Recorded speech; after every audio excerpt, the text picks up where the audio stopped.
রাস্তা তো সব ভাঙে গেছে, আপনার দিকে তো আর ভাঙে যাবে মনে হইতেছে। আগা ঝাড়ু দেননি না কি করেন?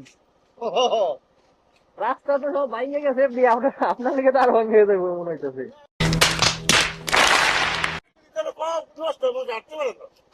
ও তাহলে ঠিক আছে।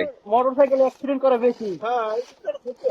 হ্যাঁ হ্যাঁ, আমরা এইগুলাতে পড়ি বেশি, তো এগুলো মেরামত করা উচিত। হ্যাঁ হ্যাঁ, যাই হোক, যদি সম্পদ নষ্ট না করি আমরা।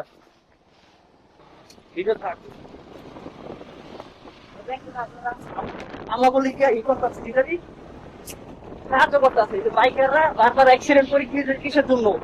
এদের ব্রেক বলে স্লিপ করে, সাইডে নুড়ি পাথর থাকে ছোট ছোট, যে কারণে আমরা বারবার অ্যাক্সিডেন্ট করি। এই এই এই জিনিসটা আমার খুব ভালো লাগছে, সে সবগুলো নিয়ে যেতেছে।